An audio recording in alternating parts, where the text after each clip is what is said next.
Open Source!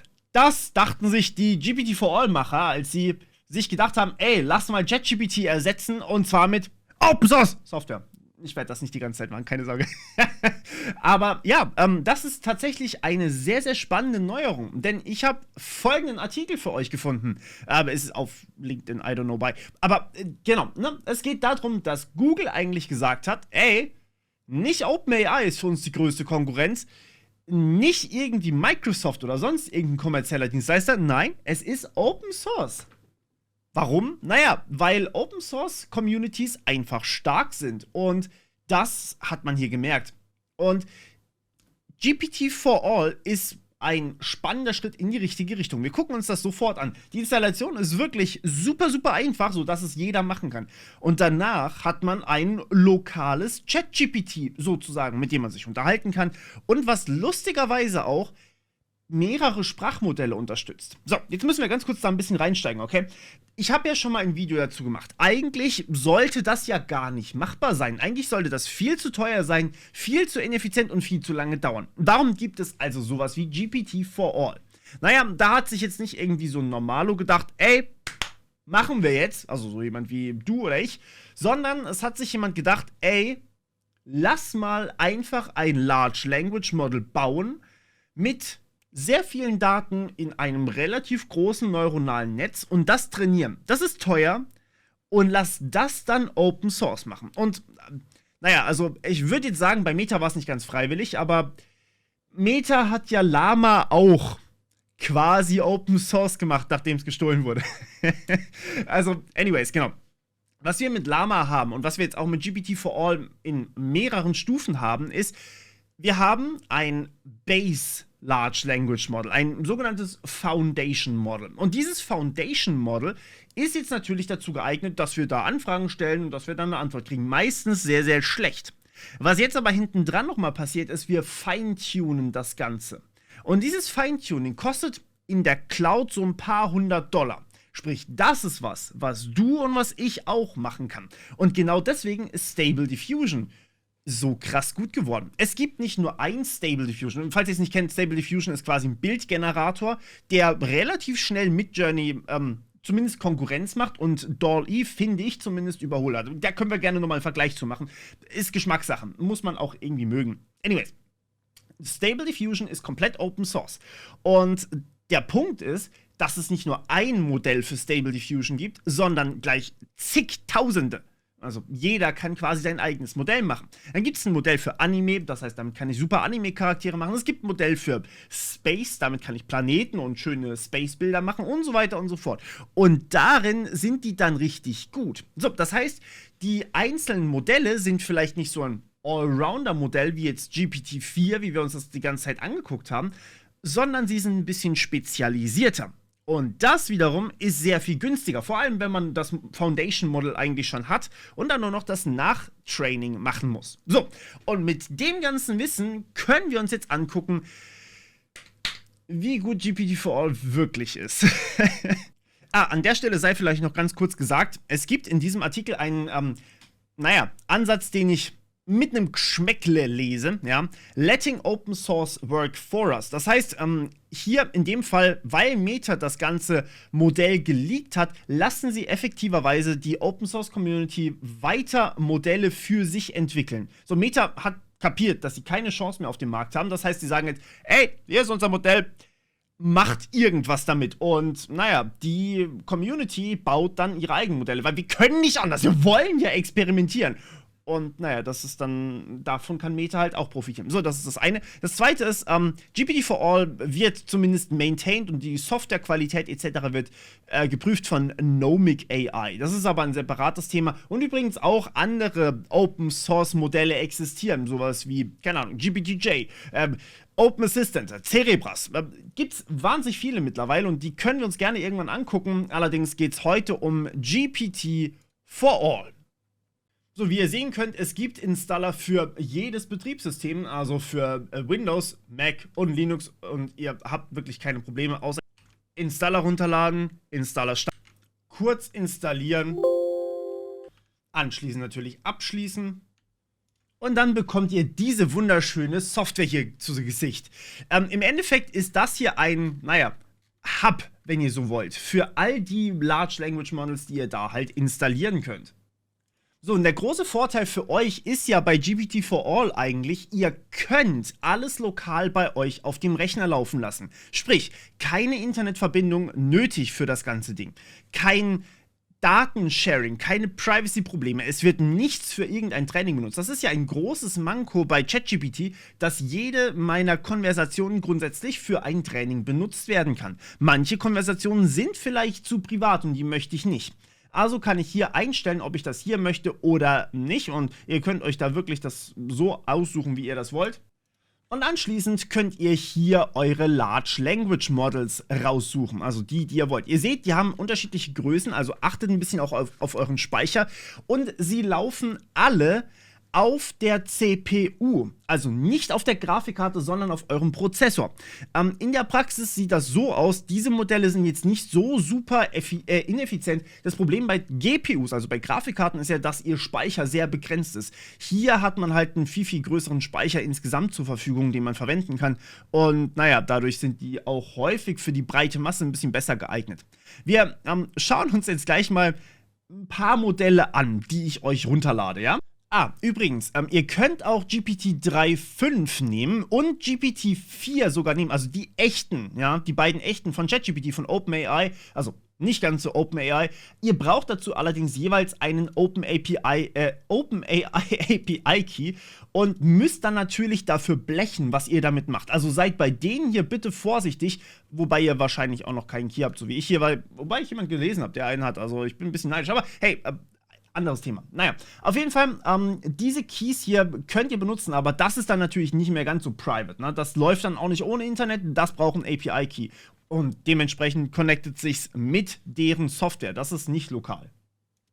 So, und dann lasst uns mal ganz kurz hier durchgehen, während das bei mir runterlädt. Das ist nämlich eine sehr, sehr spannende Entwicklung hier. Wir haben hier relativ viele einzelne Large Language Models. Also wie gesagt, das sind diese rohen, fertigen Modelle, die man zwar benutzen kann, die man aber eigentlich dann noch feintunen muss, und das ist dann im Endeffekt das feingetunte Modell, das ihr hier runterladet. Also MPT, GPTJ oder GPTJ und Llama sind die Modelle. Llama ist das von Meta, GPTJ habe ich vorhin mal erwähnt. Das ist im Endeffekt das Modell, was man auch sich runterladen kann, und MPT genauso.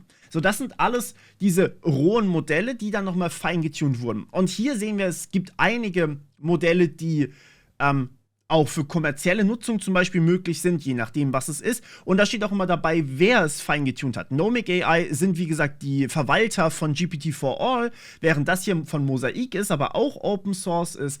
Und das hier ist, wie gesagt, OpenAI. Hier haben wir wieder MPT, feingetunt von Mosaic. Hier haben wir Llama, feingetunt von Stability AI. Stability sind die Macher hinter Stable Diffusion. Und dann haben wir hier unten nochmal ein Llama-Modell, was feingetunt wurde und so weiter und so fort. Und hier übrigens auch teilweise die Datensätze, mit denen es feingetunt wurde. Und zwar Curated and Uncensored Instructions. Ja gut, muss man halt wissen, was das ist. So, dann haben wir hier eben Forscher, die was feingetunt haben. Das interessiert mich übrigens auch noch, das Modell hier.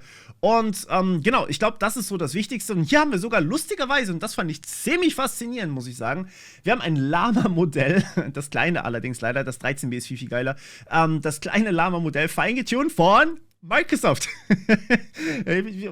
Warum? Ich weiß es nicht. Die haben GPT-4. Also, naja, da hat jemand dafür eine Erklärung. Verdammt! Und achtet auch darauf, wo ihr eure Modelle runterladet. Jetzt habe ich doch wieder alles auf C drauf. Naja, muss ich nachher nochmal machen. So, meine Lieben, die Modelle sind zumindest 2 davon runtergeladen, die anderen brauchen noch. Das ging mir aber ein bisschen zu lange. Und zwar Groovy und Snoozy. Groovy ist nicht gerade gut, aber Snoozy ist eins der besseren Modelle, basiert auch auf Llama. Und zum Vergleich habe ich hinten dran mal offen 3.5 und GPT-4. Und wir gucken uns das mal an. Allerdings ist das jetzt kein richtiger Vergleich. Ja, nehmt das bitte nicht so. Denn wir haben bei Open Source erst gerade den Moment, dass wir anfangen konnten, so gerade vor ein paar Wochen mehr oder weniger, dass wir anfangen konnten mit dem Training von Open Source AIs. So, klar, dass wir da noch hinten dran sind, während GPT-4, keine Ahnung, Monate, wenn nicht gar Jahre Vorsprung hatte und natürlich Money hinten dran stehen hat. Dementsprechend, ne, alles noch nicht so weit, logischerweise. Aber wenn wir uns mal ganz kurz angucken, was mit Stable Diffusion abgegangen ist, die haben nämlich relativ schnell DALL-E überholt. An Midjourney sind sie immer noch nicht rangekommen. Das heißt, was wir vielleicht erwarten können, ist, dass ja, sowas wie eben diese Modelle hier sehr spezifische Anwendungszwecke haben und dann am Ende vielleicht nicht an ChatGPT rankommen oder an GPT-4, aber dafür vielleicht Bard überholen könnten. Das wäre so das Äquivalent zu sie überholen DALL-E, aber kommen nicht an Midjourney ran. Ne? So, also, genug gelabert. Lasst uns einmal kurz bei Groovy die Frage stellen. Was ist ein Marksman in League of Legends? Gleich zwei Herausforderungen, nämlich einmal auf Deutsch und einmal, also die Frage wurde auf Deutsch gestellt und einmal haben wir natürlich die Problematik, dass wir das Spiel kennen müssen und sogar Marksman einordnen müssen. Und ja, Marksman is a role in League of Legends that involves using ranged weapons such as rifles and shotguns to kill enemies. It can also refer to the player's character's primary weapon, which may be a rifle or a shotgun. Das ist technisch gesehen nicht falsch, auch nicht vollständig richtig, aber es ist zumindest keine furchtbare Antwort, sie ist zumindest grammatikalisch richtig, allerdings auf Englisch. So, das ist schon mal sehr, sehr gut. Wir stellen dieselbe Frage mal kurz Snoozy. Was ist ein Marksman in League of Legends? So, und dann kriegen wir hier eine Antwort zurück. A marksman is a champion in the game League of Legends who excels at dealing damage from range, typically with ranged abilities, such as auto attacks, die technisch gesehen keine Abilities sind, aber okay. And abilities. They are often referred to as marksmen due to their focus on hitting enemies from distance. Das ist eine gute Antwort. Also so einfache Sachen kann man da fragen. Selbstverständlich haben diese Modelle hier keinen Internetzugriff und noch keine Plugins. Aber wenn wir von Plugins sprechen, können wir wahrscheinlich erwarten, dass das hier eher wie Android beispielsweise im Vergleich zu iPhone, ja, wenn jetzt ChatGPT das iPhone ist, das geschlossen ist und für das man irgendwie eine Lizenz braucht und so weiter und so fort. Und Android eher so die Open-Source-Variante ist, können wir hier sehr, sehr viele Varianten von erwarten, die natürlich auch sehr, sehr viele Plugins und Connections und so weiter und so fort vielleicht haben können, was technisch gesehen sehr, sehr geil ist. Also, die Antwort ist ganz gut. So. Und die Antwort hier ist tatsächlich auf Deutsch zurückgegeben. Das kriegen die Modelle leider noch nicht hin. League of Legends, bla bla bla. Und ja, ihr könnt euch das durchlesen. Das ist eine sehr, sehr gute Antwort. Hier werden sogar einige Beispiele genannt. Ashe, Jinx, Caitlyn, Vayne und Ezreal. Das sind tatsächlich alles Marksmen. Das ist auch richtig. Und hier habe ich aus Versehen gleichzeitig die Frage. So, das ist die Antwort, die von GPT-4 generiert wird. Das ist eine Klassenbezeichnung für Champions und man bezeichnet sie als AD Carries. Und man spielt sie auf der Botlane, man hat einen Unterstützer und so weiter und so fort. Also das ist wirklich die Top-Notch-Antwort, die man hier eigentlich reinbringen könnte. Ja, gut, ne? GPT-4 halt. Das ist so der Benchmark, wenn ich irgendwie eine Frage stelle, was gerade so das Optimum ist. Natürlich sind die jetzt nicht perfekt, diese Modelle, aber ich glaube, so aktuell kann man sagen, GPT-4 ist schon das krasseste Modell. Gucken wir uns aber auch nächste Woche auf meinem anderen Kanal ein bisschen genauer an. Gut, wenn wir jetzt ein bisschen kreativer werden. Oh, und ich habe hier ganz kurz was eingegeben. Also ich möchte einen Songtext, einen Metal-Songtext generieren. Im Hintergrund seht ihr auch tatsächlich, wie GPT-4 eingeneriert. Nur, dass ihr ungefähr eine Ahnung habt, wie lange das auf Groovy dauert, dem kleineren Modell von denen. Ne? Ihr seht, es dauert ein bisschen, bis das generiert wird. Aber es läuft halt auf meiner eigenen CPU. Also es wird bei mir berechnet und nicht in der Cloud. Das heißt, es verlässt meinen Rechner. Ich kann quasi mein Internet ziehen. Aber ihr seht. So, ich habe den Befehl bei Groovy vorher eingegeben. GPT-4, das ja eigentlich eins der langsamsten Modelle online ist jetzt schon fertig. Ja, das ist, also mein Befehl war, schreib einen Metal-Song-Text, der ähnlich ist wie Texte von I Prevail oder Bad Omens. Ja, ist an sich guter Text, I guess. Ja, was kann man da sehen, ne? Also, es ist halt ein Songtext, so, das funktioniert. Hier muss ich es noch machen. Der von Groovy, von dem kleineren Modell, ist aber auch gut, fairerweise. Also, der Text ist solide. Ihr könnt euch den gerne mal durchlesen, einmal kurz Pause drücken und ich finde den gut. Hier übrigens auch nochmal Snoozy im Vergleich, der noch ein bisschen länger dauert, also das Modell ist noch ein bisschen langsamer, damit ihr seht, wie lange das dauert. GPT 3.5 habe ich übrigens gleichzeitig ungefähr eingegeben und ist schon quasi fertig hierbei. Ja, ne, es dauert sehr, sehr lange, wenn ihr das bei euch lokal berechnen lasst, aber, also es ist langsamer als GPT-4. So, das muss man einfach sehen, aber tatsächlich fand ich den vom letzten Modell von Groovy, von dem kleineren, besser. Man muss hier ein bisschen ausprobieren, glaube ich. Aber wenn man eins davon, also wirklich ein Modell speziell auf Songtexten trainieren würde, wäre, glaube ich, so ein Open-Source-KI-Modell vielleicht sogar besser oder gleich zumindest wie GPT-4, weil es muss ja nur Songtexte generieren können. Das ist eigentlich auch ein guter Songtext wahrscheinlich, nur dass man hier eben selber die Absätze einfügen muss. Gut, ja, funktioniert. Der von GPT-3 ist jetzt auch nicht schlecht, also das funktioniert bei allen. Gut. So, mein nächster Befehl war, schreib mir mal bitte für Tic-Tac-Toe eine Funktion, die überprüft, ob jemand gewonnen hat oder nicht. Das ist eigentlich eine relativ einfache Funktion, die aber doch ein bisschen Code erfordert. Allerdings, kleiner unabsichtlicher eigentlich Fehler von mir, ich habe Tic-Tac-Toe hier mit K geschrieben, man schreibt es eigentlich auf Englisch mit C natürlich. Und ja, das hat in GPT-4 hat es funktioniert, das sollte auch eigentlich der Code sein, der soweit klappt.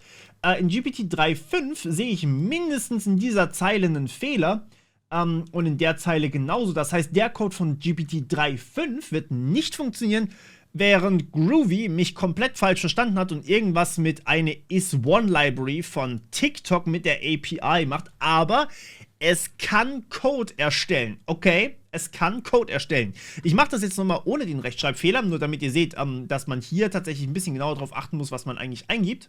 Ja, und auch wenn ich es richtig schreibe, wird hier tatsächlich die TikTok API rausgerufen und das ist natürlich nicht das, was wir wollen. Also hier wurde die Aufgabe einfach nicht wirklich verstanden. Gut, wir switchen einmal zu Snoozy rüber. Übrigens, ihr könnt sehen, wie schnell das eigentlich auch lädt.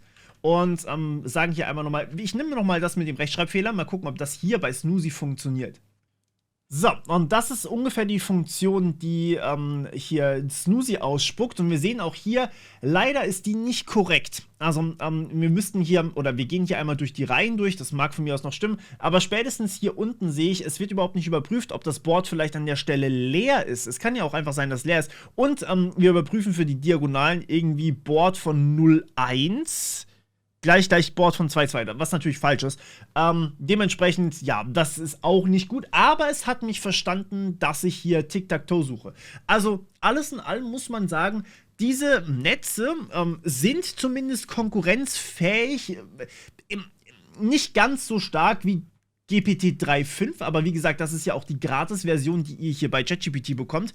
Und ganz ehrlich, das ist schon mal was. Und ich glaube, wir können hier relativ schnell, also wir werden hier natürlich uns noch die anderen Modelle angucken, aber ich glaube, wir können hier relativ schnell ein starkes Improvement sehen. Speziell im Code-Bereich kann ich mir vorstellen, dass es hier später Netze geben wird, die so gut Python können, alle Libraries drin haben, alles können, dass wir da gar keine Schwierigkeiten mehr haben, die lokal bei uns auf dem Rechner auszulesen und die dann auch wirklich mit GPT-4 mithalten können und keine Schwierigkeiten haben. Dann haben wir vielleicht ein anderes Modell, was Java kann, ein anderes Modell, was C++ kann und so weiter und so fort. Dadurch werden die Modelle einfach so viel kleiner, dass sie handhablich werden und dass sie einfach auch verwendet werden können, während GPT-4 wahrscheinlich so ein bisschen der Alleskönner bleibt und dafür aber auch die kommerzielle Lösung, für die man halt blechen muss. Ne? Dementsprechend finde ich gerade das Projekt GPT-4All, was ja an sich erstmal kein eigenes neuronales Netz baut, sondern eigentlich eher eine Art Hub ist, wo ich mir die ganzen Open-Source-Modelle reinladen kann, finde ich das eine sehr, sehr gute Variante, weil wir werden im Open-Source-Bereich, glaube ich, nicht nur eine einzige KI haben, oder ein einziges LLM haben, sondern eben ja, sehr viele wahrscheinlich, die dann eben spezielle Use Cases haben. Trotzdem sei an der Stelle nochmal ganz kurz gesagt, dass natürlich Open Source auch eine gewisse Gefahr darstellt, weil wir hier zum Beispiel, was Ethik angeht, wahrscheinlich nicht so viel Sicherheiten haben, wie wir das bei jetzt einem GPT-4 haben. Also es gibt ja Uncensored-Modelle hier drin schon, die ich jetzt hier noch nicht reinladen konnte, beziehungsweise reingeladen habe in einem anderen Test, ist nicht so wichtig. Und die sind an sich nicht abgesichert, dass wir zum Beispiel uns Hacker-Anleitungen rauslassen, dass wir uns, aber, also ich meine, ne, hier, GPT-4 hatte auch schon seine Jailbreaks, GPT-3.5 brauchen wir gar nicht drüber reden, hatte auch schon Jailbreaks, sodass man das damit generieren konnte. Aber natürlich werden diese Dinger hier auch illegale Beratungen durchführen können oder euch Hackerangriffe automatisieren können, wenn wir zum Beispiel dieses Modell mit unserer Kommandozeile verbinden, wie wir das mit AutoGPT zum Beispiel können, zu dem ich noch immer kein Tutorial gemacht habe, weil ich noch immer kein fucking Key habe. Egal. Ihr versteht, worauf ich hinaus will. Also man kann es auch stark missbrauchen natürlich und die Gefahr des Missbrauchs ist natürlich bei Open Source einfach größer, weil wenn wir dann irgendwann mal bestimmen, ey, jetzt müssen wir aufhören mit neuronalen Netzen, gerade mal ganz kurz, weil es einfach wirklich, wirklich gefährlich wird und wir noch nicht drauf gerüstet sind, dann können wir das bei Open-Source-Netzen natürlich nicht sagen. Während wir das bei solchen Modellen wie GPT-4 relativ einfach machen können. Da sagen wir dann einfach, okay, wir prüfen nochmal sehr, sehr viel weiter vorne. Und naja, das ist natürlich auch ein Vorteil. Aber das habe ich an anderer Stelle auf meinem anderen Kanal schon diskutiert. Schreibt mir gerne in die Kommentare, was ihr dazu meint. Ich persönlich verfolge das Ganze hier mit großer Spannung. Vor allem diese riesigen Schritte, die ja in letzter Zeit gemacht werden, verfolge ich mit großer Spannung. Und was ich euch noch nicht verraten habe, man kann das ganze Ding auch selbst trainieren, was das Ganze natürlich noch sehr viel spannender und lustiger macht. Dementsprechend werden wir uns das wahrscheinlich auch mal noch angucken. Alright, bis zum nächsten Mal. Ciao.